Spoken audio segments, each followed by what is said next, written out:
नमस्कार, जनता टीवी पर आप सभी दर्शकों का स्वागत है। मैं हूं आपके साथ महिमा सिंह कंवर। आज हम बात करेंगे उस पावन पर्व की जिसे हम नवरात्र कहते हैं और नवरात्रों में मां दुर्गा की उपासना बड़ी धूमधाम से की जाती है, जिससे मां दुर्गा का आशीर्वाद प्राप्त हो सके।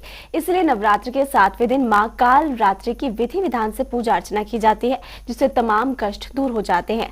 आज हमारे साथ स्टूडियो में मौजूद है ज्योतिषाचार्य साई अमित जी। साई अमित जी, बहुत बहुत स्वागत है आपका हमारे इस खास कार्यक्रम में। नमस्कार।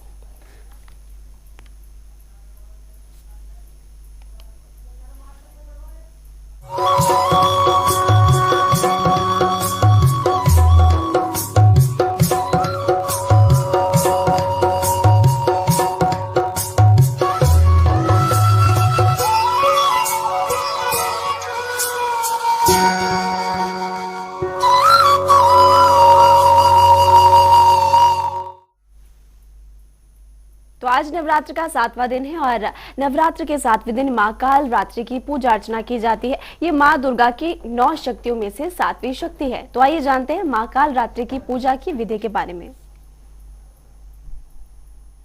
श्री काल रात्रि मैया जी की आरती, भक्तों को भव सिंधु से है तारती। आज माँ के 7वें रूप की आराधना की जाती है। माँ दुर्गा की 7वीं शक्ति काल रात्रि के नाम से जानी जाती है। माँ काल रात्रि का स्वरूप देखने में अत्यंत भयानक होता है, लेकिन ये सदैव शुभ फल देने वाली होती हैं और इसी कारण इनका नाम शुभंकरी भी है। इनके साक्षात्कार से व्यक्ति पुण्य का भागी हो जाता है।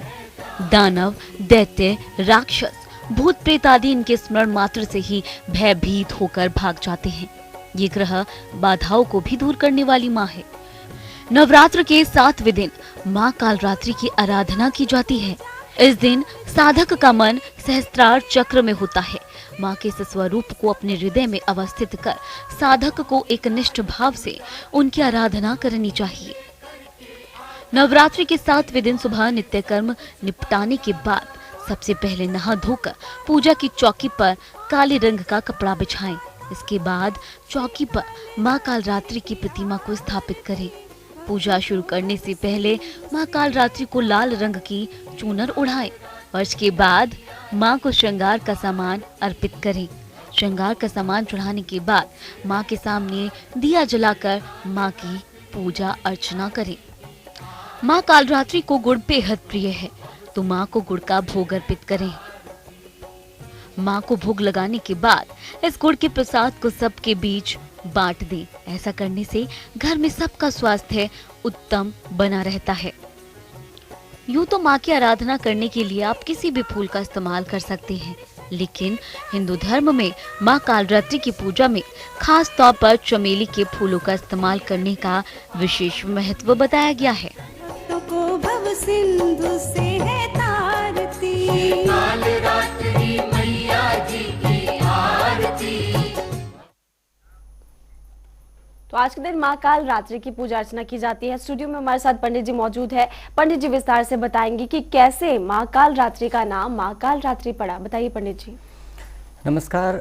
आज 7वां दिन है और इसकी बहुत बहुत शुभकामनाएं आप सभी को, क्योंकि ये ऐसा दिन है जिस दिन आप अपनी मुसीबतों का नाश कर सकते हैं। काल रात्रि मतलब मुसीबत समाप्त करने की रात्रि, मतलब आज सारी मुसीबत, सारी परेशानी, सारे भूत प्रेत, सारे दुश्मन, सारे तरह के कष्टों के निवारण के लिए काल रात्रि का उद्भव हुआ। काल रात्रि बहुत ही क्रोधित और बहुत ही ज़्यादा उग्र हैं और इनको संभालना इतना आसान नहीं है। इसीलिए आज के दिन अगर आप पूजन करने जा रहे हैं तो बहुत सोच समझ करके करें। मतलब सोच समझ के क्या करें, लापरवाही नहीं होनी चाहिए, गलती नहीं होनी चाहिए। ये सौम्य रूप नहीं है, बहुत उग्र रूप है। हाँ, अगर आप बहुत अच्छे हैं, बहुत शुद्ध चित्त वाले हैं, पापी नहीं हैं, आपने कोई पाप कर्म नहीं किया है, तो आप बहुत आसानी से पूजा कर पाएंगे। यदि आपने कुछ पाप किया है तो सबसे पहला स्टेप तो पाप के लिए क्षमा मांगना होगा। मतलब सबसे पहले प्रायश्चित कर लीजिए, उसके बाद ही पूजा करिए, क्योंकि देवी कतई बर्दाश्त नहीं करती हैं कि कोई पाप आप करे हों या कोई पापी हो। वो पापियों का नाश करने के लिए है। तो इसीलिए आज सबसे पहले देवी माँ से क्षमा मांग के ही पूजा की जा सकती है। देवी का ये रूप बहुत ही भयंकर है, बहुत ही भयंकर है। 3 नेत्र हैं, मुख से ज्वाला निकलती हुई है, बाल बिखरे हुए हैं, बिल्कुल काला रूप है और काला बिल्कुल भयंकर है। तो ये गधे पे सवार हैं। इनके पास खड़ग और कांटा भी है, अभय मुद्रा वर मुद्रा के साथ साथ, और ये बिल्कुल भयभीत करने वाली हैं। इनके काली देह पे चमकीली मणिमाला है। तो ये होता नहीं, बिल्कुल कॉन्ट्रास्ट, बिल्कुल ही भयंकर। अगर आपके सामने आ जाए तो आप संभाल नहीं पाएंगे अपने आप को, मतलब बहुत ही ज़्यादा भयभीत करने वाली। यही रूप सभी तरह के भूत प्रेत पिशाच राक्षस इनको भी भयभीत करता है, मतलब इतना भयंकर है। मनुष्य तो छोड़ लीजिए, ये राक्षस जो होते हैं भूत प्रेत वो भी डर जाते हैं। तो इसलिए ये रूप ऐसा है कि कोई भी सहन नहीं कर पाता है। इसलिए आप इनसे दर्शन की तो प्रार्थना मत कीजिएगा। अगर आप में साहस नहीं है तो दर्शन की, कि दर्शन दो देवी, या आप यहाँ पे विराज करके मुझे दर्शन दे दो, तो ये बिल्कुल मत बोलिएगा। बस इतना कहिएगा अपना आशीर्वाद करें और आपकी रक्षा करें। यदि आप पाप मुक्त होने के लिए प्रार्थना करते हैं तो बहुत अच्छा रहेगा कि ये पापों का नाश करने में बहुत ही सक्षम है। पापों का नाश करके आपको शुद्ध करने की कोशिश करती हैं। लेकिन क्या है कि यदि आप चाहें तो, कोशिश मैंने क्यों कहा कि यदि आप चाहें, आप नहीं चाहेंगे तो नहीं होगा। क्योंकि देवी को यूं ही आप ज़बरदस्ती चाहेंगे कि अपनी मर्जी से वो कुछ भी करे, वो नहीं करेंगे। उनकी मर्जी है किसका भला करें किसका ना करें। वो देखती हैं कौन योग्य है कौन योग्य नहीं है। तो यदि आप योग्य नहीं है तो आपका तो नहीं होगा। तो इसलिए आप अगर योग्य नहीं है तो भी अगर आप चाहेंगे और कोशिश करेंगे, उनसे प्रार्थना करेंगे, उनसे विनती करेंगे, तभी आपको होगा। तो यदि आपके पापों का नाश हो जाता है तो आपको आइडिया भी नहीं कितना जीवन में परिवर्तन हो सकता है। पापों का नाश होने के बाद जीवन में हर चीज़ आसानी से होगी, जो भी कार्य करेंगे वो सुविधा से होगी। तो ये इसका फ़ायदा है जी। तो इस तरह से आप देवी का विशेष आज दिन है और इसको बहुत सावधानी से करें। तो आपने बहुत ही विस्तार से पंडित जी हमारे तमाम दर्शकों को माता के स्वरूप के बारे में बताया। अब पूजा की विधि क्या है? देखिए, देव माँ की पूजा की विधि सेम वैसी ही रहेगी। जिस तरह से सबसे पहले आप संकल्प लें, अपना नाम, नक्षत्र, राशि, गोत्र वगैरह बोल करके, और बोले कि मैं आज देवी माँ के 7वें मतलब शारदीय नवरात्र के 7वें दिन माँ कालरात्रि की पूजन करने जा रहा हूँ। कृपा करके हे परमात्मा मुझे सहयोग करें जिससे यह पूजा निर्विघ्न पूर्ण हो और इसका फल मुझे पूजा पूर्ण होती ही तत्क्षण प्राप्त हो जाए। ऐसा बोल करके जल हाथ में, दाहिने हाथ में जल लेंगे, बाएं हाथ को नीचे रख के संकल्प कर लें। जरूर संकल्प करें। आज बहुत सावधानी बरतनी है, कोई लापरवाही नहीं होनी चाहिए, इसलिए बारीकी से सुन लें। उसके बाद फिर क्या करना है, फिर गणपति जी को नमस्कार करना है। नमस्कार करके गणपति से बोला, हे गणपति जी आप कृपा करके मेरा पूजन स्वीकार करिए और मैं अब आज कालरात्रि की पूजन करने जा रही हूँ। कृपा करके मुझे सहयोग करें जिससे ये पाठ निर्विघ्न पूर्ण हो। उसके बाद गणपति जी के सामने दीपक जलाएं। मैं सबसे पहले दीपक जलाने के लिए इसलिए कहता हूँ कि दीपक सबसे पवित्र होता है। अगर दीपक जल जाता है तो आप जो भी पूजा के लिए सामग्री चढ़ा रहे हैं या कर रहे हैं उसका प्रमाण अग्निदेव होते हैं, तो आपकी पूजा काफ़ी प्रमाणित हो जाती है। तो इसलिए पहले दीपक जला दें, उसके बाद सारा कुछ करते जाएं। और फल फूल मिठाई वस्त्र सुगंध, पंचोपचार पूजा कहते हैं इसको। फल फूल मिठाई वस्त्र सुगंध ये सब चढ़ाएं। गणपति जी को जो प्रिय है, जैसे मोदक प्रिय है, लड्डू प्रिय है, वो जड़ चढ़ाएं। साथ में 11 दूब की घास अगर चढ़ा सकते हैं, धो करके पानी से धो लें, उसके बाद गंगा जल से धो लें, उसके बाद उसको चढ़ा करके और गणपति जी को नमस्कार करते हुए उनको दीपक दिखा करके, और ध्यान रहे अगरबत्ती अवॉइड करें पूजा में। अगरबत्ती के अंदर बांस होता है और बांस बिल्कुल ही सही नहीं होता है। मतलब हिंदू धर्म में अगरबत्ती कभी भी जलाने के लिए मना किया गया। इवन शमशान में भी नहीं जलाया जाता है, मतलब शमशान में भी चिता में नहीं डाली जाती, क्योंकि बिल्कुल उसकी जो गैस निकलती है वो नुकसानदेह होती है। तो वैज्ञानिक तथ्य के हिसाब से भी ये बिल्कुल गलत है। तो इसीलिए आप बांस की लकड़ी में बना होता है अगरबत्ती अगर को लगा करके, तो वो ठीक नहीं है। तो इसलिए अगरबत्ती की जगह धूप या फिर ऐसा जिसमें बांस ना हो वो जलाएं तो ज़्यादा अच्छा रहेगा। और नहीं तो आप इत्र भी रख सकते हैं। सुगंध के लिए ज़रूरी नहीं है कि आप अगरबत्ती जलाएं, इत्र ले आए, इत्र का थोड़ा का फाहा करके आप गंधम समर्पयामि ऐसे कर सकते हैं, वो बहुत अच्छा रहेगा। कुछ नहीं मिलता है तो गंगा जल छिड़क दें, वो भी खुशबूदार होता है और खुशबू आएगी।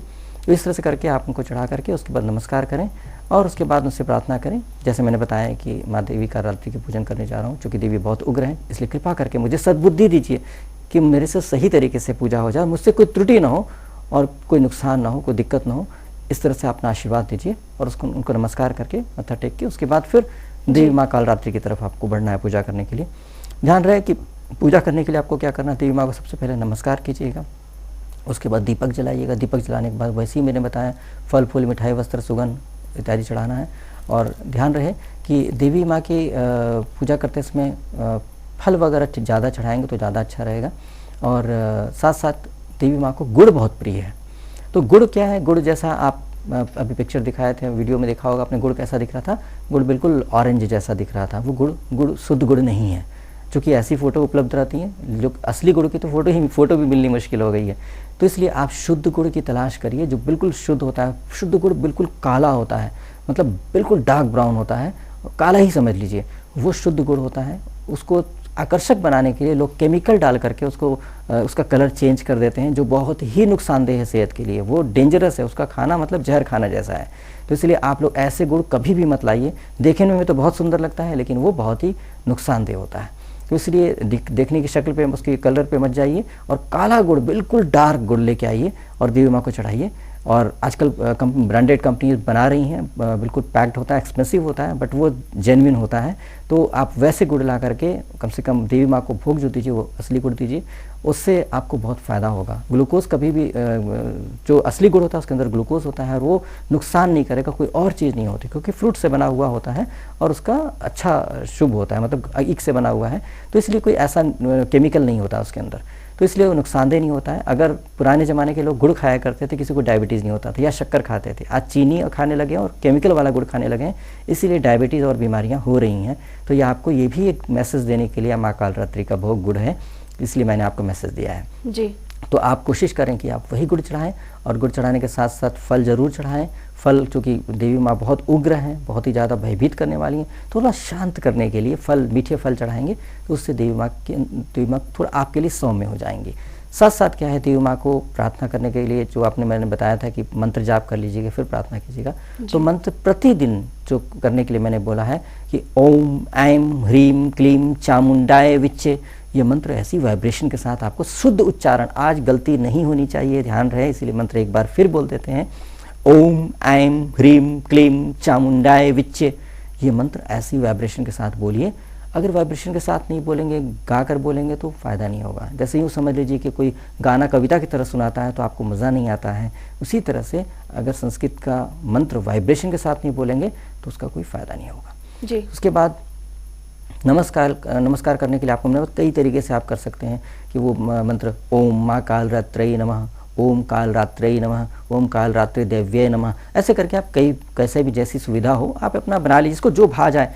मंत्र वही करना चाहिए जो मन को भाए। अगर आपके मन को भाता है, आपको बोलना अच्छा लगता है और आप उस मंत्र को करते हैं, तो आपके हृदय से वो मंत्र उद्गारित होगा, और जब हृदय से उद्गारित होगा तो बहुत आसानी से बहुत दूर तक ट्रैवल करेगा। तो ऐसे में बहुत अच्छा रहता है। अगर आप ज़बरदस्ती मेरे कहने से सिर्फ आप मंत्रोच्चार कर रहे हैं, तो फिर आप ज़बरदस्ती यूँ ही करेंगे और उसमें कोई वाइब्रेशन, आपकी अपनी आत्मा की ऊर्जा नहीं जुड़ेगी और आपके चक्रों के साथ नहीं जुड़ पाएगी, तो फिर उसका कोई फ़ायदा नहीं है।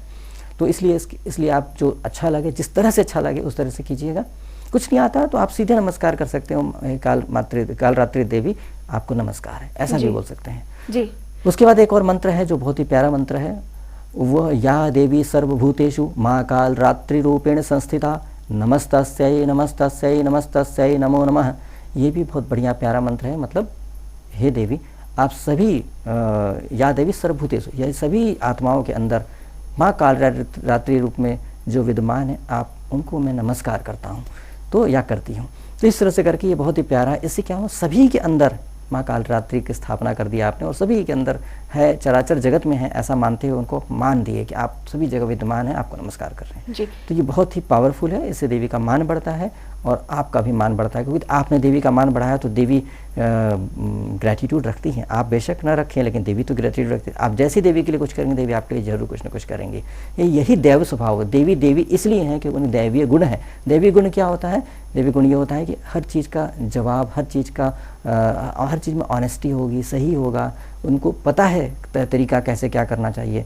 तो इसलिए आप वही मनुष्य क्या होता है, मनुष्य बहुत अच्छे आचरण के साथ, बहुत अच्छी क्वालिटी के साथ बढ़ते देवता बन जाता है। तो इसी तरह से क्या है कि देवी से आप जब व्यवहार कर रहे हैं, तो आपके एक अच्छे व्यवहार का रिस्पांस बहुत ही अच्छे व्यवहार के साथ मिलेगा उनकी तरफ से। जी पंडित जी, आपने बहुत ही विस्तार से पूजा की विधि के बारे में बताया, साथ ही मंत्र के बारे में भी बताया। शुभ मुहूर्त क्या रहने वाला है, क्योंकि देखिए टाइमिंग बहुत ज्यादा जरूरी होती है। अगर लोग उस टाइमिंग में पूजा करें तो ज्यादा इफेक्टिव वो मानी जाती है। देखिए, सुबह सूर्योदय से लेकर के आप पूजा कर सकते हैं। देखिए, वैसे तो सप्तमी जो है पिछले दिन ही लग जाएगी, लेकिन क्या है कि शुभ कार्य के लिए सूर्योदय पे वो तिथि होनी जरूरी। जैसे चतुर्थी तिथि का 6 क्यों हो गया, क्योंकि चतुर्थी तिथि में सूर्योदय नहीं मिला था, इसीलिए चतुर्थी तिथि 6 हो गया था। इस बार जो नवरात्रि में कम हो गया। लेकिन अब क्या हो रहा है कि सप्तमी, आज सुबह सुबह सप्तमी लगी हुई थी तब सूर्योदय हुआ है, तो सूर्योदय से लेकर के समय चालू हो गया। अब आप आराम से अगले सुबह तक के लिए पूरा समय है, क्योंकि रात्रि है ना, नवरात्रि, तो रात्रि में भी पूजा करते हैं बहुत लोग। जो तांत्रिक पूजा करते हैं वो रात में करते हैं, ज़्यादातर रात्रि में पूजा की जाती है। जो साधक होते हैं वो करते हैं, जो आम आदमी होते हैं, गृहस्थ होते हैं, वो सूर्योदय के समय पूजा कर लेते हैं और अपना आशीर्वाद प्राप्त कर लेते हैं। तो इस तरह से आप एक तो है, लेकिन साथ साथ क्या है कि सबसे बढ़िया जो समय होगा जो पूजन करने के लिए, इसमें की पावर होता है, एनर्जी होती है, सूर्य का पूर्ण प्रकाश होता है, वो होता है अभिजीत मुहूर्त। तो अभिजीत मुहूर्त में क्या है, आपका दोपहर के टाइम पर करीब 11:45 लेकर 12:31 तक का समय है। यह समय आपका अभिजीत मुहूर्त है। इसमें बिल्कुल शुद्ध होता है मुहूर्त, बहुत बढ़िया होता है। इसमें भी जो भी पूजन करेंगे वो सफल होगा। तो खासतौर पे स्त्रियां क्या होते हैं, सुबह सुबह बच्चों को ध्यान देना है, पति पे ध्यान देना है, पति को ऑफिस जाना है या बिजनेस के लिए जाना है, शॉप पे जाना है, तो व्यस्त होती हैं, उनको समय नहीं मिल पाता है। वो भी जिम्मेदारियां ज़रूरी है, कर्म करना भी बहुत ज़रूरी है। यदि आप अपने कर्म का, अपने धर्म का पालन कर लिए, अपने बुजुर्ग की सेवा कर लिया, किसी को नहलाना है, किसी को खिलाना है, किसी को दवा देनी है, वो सब करने से सबसे निवृत्त होकर के यदि आप बैठ करके पूजन करना चाहती हैं तो घबराएं नहीं, बिल्कुल ही अफसोस ना करें कि मेरा समय निकल गया, सुबह सुबह पूजा करना चाहिए था। बिल्कुल नहीं, आप ठाठ से सारी पूजाएं, सारी जिम्मेदारियां, सारा धर्म ठीक से तरीके से निभाते हुए आप अभिजीत मुहूर्त में बैठें और ठाठ से पूजन करें। देवी देखेंगे जब, तो ये देखेंगे कि ये स्त्री ने तो सारे धर्म का पालन किया है, अपने पति की भी सेवा किया, बच्चों की भी सेवा किया, अपने माँ बाप की भी सेवा किया, अपने सास ससुर की सेवा, सबका केयर करते हुए अब बैठी है पूजन करने के लिए। तो अब तो ये आशीर्वाद के पात्र वैसे ही हो गई। अब देखते हैं क्या करती है। तो देवी माँ देखेंगे कि अब क्या कर रही है, तो थकी मांदी अगर स्त्री कुछ कम भी कर जाएगी तो उसको माफ़ी मिल जाएगी, क्योंकि उसका आचरण बहुत अच्छा है, साबित कर दिया उसने। तो इस तरह से करके फिर पूजन करें और पूजन करके आशीर्वाद लें। ध्यान रहे, भोग चढ़ाने के बाद 30 मिनट का कम से कम गैप रख लें, छोड़ दें वहाँ पर अकेला, ताकि देवी माँ को भोग के लिए, ऐसा इसलिए किया जाता है क्योंकि ऐसा नहीं कि देवी तुरंत भोग नहीं ले सकती। हो सकता आपके बुलाने में कमी रह गई हो सकता आपके अंदर इतनी पवित्रता नहीं हो कि देवी आपके होते हुए विराजें, आपके हटते ही देवी आकर के आपको भोग लगे, प्रसाद का सुख तो दें। तो मतलब आप ऐसा नहीं कि देवी की कमी सोचिएगा कि 30 मिनट लग जाएगा देवी को भोग लेने में, आपकी कमी हो सकती है। इसीलिए आपको बोल रहे हैं कि आप अगर दूर जाइएगा तो हो सकता है कि प्रसाद तो देवी ग्रहण करने आ जाए, ऐसा भाव रखते हुए। और उस प्रसाद को ग्रहण करने से हो सकता है उतनी पवित्रता आ जाए कि अगली बार आप जैसे प्रसाद दें वो देवी ग्रहण कर लें, या ऐसा भी हो कि आपसे हाथ मिले और देवी हाथ से भी प्रसाद ग्रहण कर लें। तो इसलिए क्या है कि ऐसा संभव है और ऐसा मैंने देखा है कि देवी हाथ से भी प्रसाद ग्रहण कर लेती हैं। तो इसलिए हम विश्वास है मुझे कि ऐसा हो सकता है। तो इसलिए ऐसे करके करें और पूजन करने के बाद आसन से जब थोड़ा जल गिराएं भूमि पर, जहाँ भी है, चाहे 10वीं फ्लोर पे भी हो तो आप जल गिराकर उसको हाथ से टच करके उसको ओम शक्राय नमः करके माथे से लगाएं। इससे क्या होगा कि आपका जो पूजा का पुण्य है वो आपको मिल जाएगा, पूजा का फल आपको मिल जाएगा, और नहीं तो इंद्रदेव चुरा लेते हैं, ऐसा कहा जाता है। तो इसलिए इस तरह से पूजा आपकी पूर्ण हो जाएगी। और देवी से क्षमा जरूर मांगना है। सबसे पहले उनसे बोलना है कि हे देवी माँ, मेरे अब तक के सारे जन्मों के पाप दोषों के लिए कृपा करके क्षमा करें। पहले कुछ नहीं मांगना है, पहले क्षमा मांगना है। यदि आप क्षमा मांगे तभी आप योग्य होंगे मांगने लायक, नहीं तो देवी कहेंगे पहले तो तुमको सही करते हैं उसके बाद तुम्हें देंगे। तो सही करने के चक्कर में आपका नुकसान हो जाएगा, तो आपको हैंडल करना मुश्किल हो जाएगा। इसलिए पहले क्षमा मांग लीजिए, पहले क्योंकि पापी तो हम सभी धरती में बैठे हैं, आप भी पापी, मैं भी पापी, सब लोग पापी हैं। तो क्षमा मांगते रहें जल्दी जल्दी, क्योंकि क्षमा मांग करके हम जितनी पाप मुक्त हो जाएंगे उतनी जल्दी जीवन में आसानी हो जाएगी, फिर आशीर्वाद के पात्र बनेंगे। पंडित जी, तमाम बाधाओं को दूर करती है माँ काल रात्रि, और ऐसे में लोगों को पूजा करने से बहुत ज्यादा फायदा भी यहाँ पर मिलेगा। लेकिन क्या ऐसी बातें हैं जो ध्यान में रखने की जरूरत है कि ना करें? देखिए, आज के दिन बिल्कुल क्रोध नहीं करना है, क्योंकि अगर आप इतना सा क्रोध करते हैं तो क्रोध की महाक्रोधी तो देवी सामने बैठी हैं, तो उनको गुस्सा आ जाएगा, तू क्यों क्रोधित हो रहा है करके वो आपको फिर दंड दे देंगी।